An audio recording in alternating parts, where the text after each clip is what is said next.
Good evening, it's the Civil Savage 76 on this stormy evening. I hope everybody has had a wonderful Christmas, New Year, holiday season, whatever you want to call it. Glad you're here. Want to talk to you about a couple of things as this storm rolls in, as quite literally a storm is rolling in. I wanted to really discuss with you today why this entire country has been placed under a fraudulent system, and it's based on the meritocracy that we live under. And when people hear the word meritocracy, they assume that that means some translation to capitalism. A meritocracy is actually not capitalism. A meritocracy is actually a system of usury through the Federal Reserve, through the Vatican, and through the District of Columbia. And that's what we're going to discuss today, is the meritocracy and the birth system. See, when you were born in this country, you were born under a set of laws that you were unaware of. The Organic Act of 1871, the reseizure of the colonies in America by the Rothschild Bank, the City of London, put us in a system of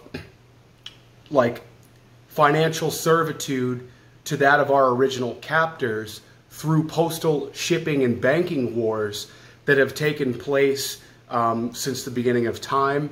And it has to do with the Postmaster General and ultimately the Rothschild family and their banking dynasty.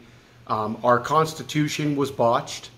We're going to get into that later. We're going to talk about grammatical fraud. We're going to talk about italicized words within contracts and how that voids them. We're going to talk about all kinds of different things, mainstream topics. But what ultimately happened was that at the time of the American Revolution, America filed 3 bankruptcies. And these 3 bankruptcies basically put America in a position to never be able to pay that debt back to England. So what they did is they decided to capture all the nations of the world via the Postmaster General and began using people as collateral by which to create a tax revenue to then be able to pay back the colonies, or the English monarchy rather, by putting the colonies into indentured servitude.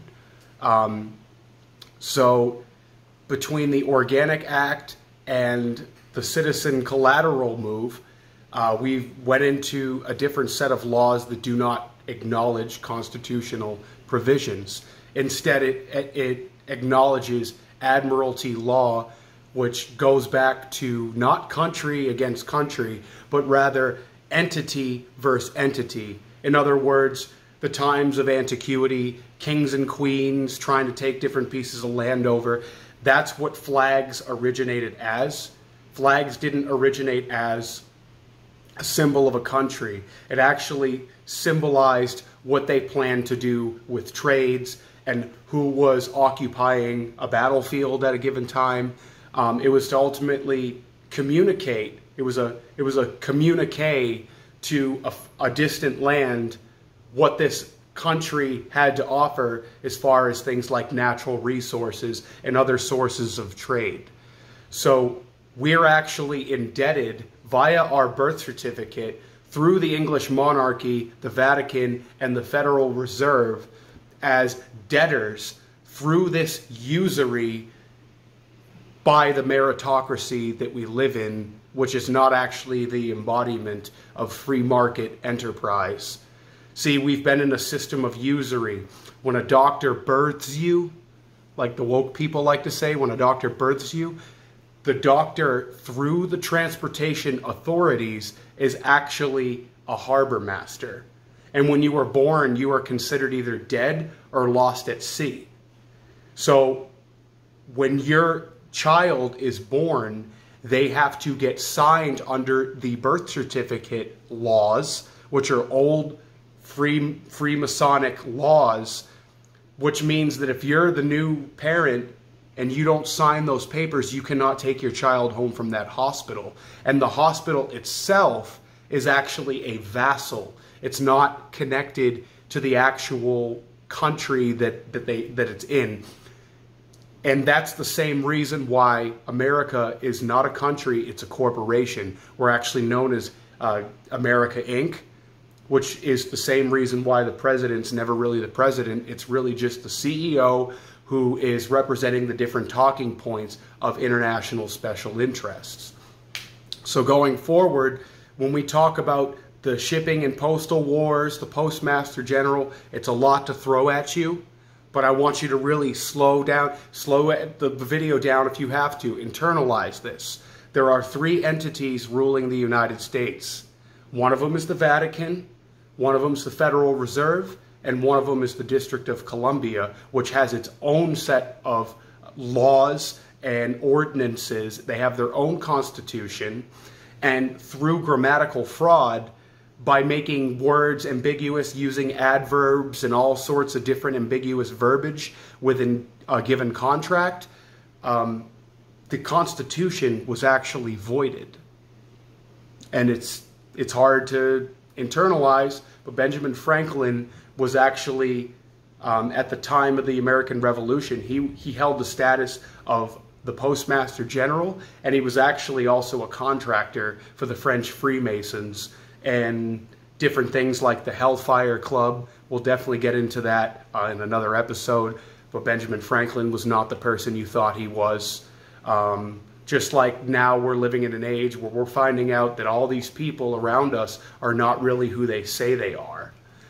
You know, celebrities, famous athletes, very wealthy musicians. But going forward, the system that we've lived in is more or less what we could call the Matrix, the hive mind, a simulacrum, the rat race, whatever you want to call it. You're describing the meritocracy that represents this country and what it's supposed to be. But now we're in a storm, a very, very big storm. And it is my hope that through some of this disclosure, we can begin to repair a country that was never a country. We can begin to give power back to the people, no matter what your class, your socioeconomic status, your ethnicity is. We need to bring the power back to the people, and we need to stop giving it to tyrants. Because this whole issue that we're in 2023, this is nothing new. Things are probably going to heat up a little bit. Because this is actually what's being addressed in real time right now, is America and its 3 bankruptcies, and how we are now debtors to the Vatican, the District of Columbia, and the Federal Reserve because of America's 3 bankruptcies. So now we, the people, hold the burden. And what makes matters worse is that Benjamin Franklin italicized the words "we the people" in the United States Constitution. Italicizing anything within a contract actually makes the contract null and void. So now the Bill of Rights, this is where the Bill of Rights comes in. Because when the Bill of Rights was written, it was under the understanding by the forefathers that there was already grammatical fraud that had taken place. Because people like Benjamin Franklin mastered linguistics. They would be able to write off their own stamps, meaning they could do something where they could put a signature across the stamp. It actually nullifies it. So the system that we're seeing right now slowly coming undone is actually a uni-party. It's not just Democrats, it's not just Republicans, it's people that have been influenced by foreign powers like we've heard for the last 3 years. These foreign powers they're nothing new. They've been here since the beginning of time. They can be traced logically back to the Roman Empire, Pepe Orsini. It can be traced back to the original papal bloodlines of Rome, which actually govern the Rothschild banking system, the Rockefellers, all the 13 bloodline families that you might have heard about. But when we discuss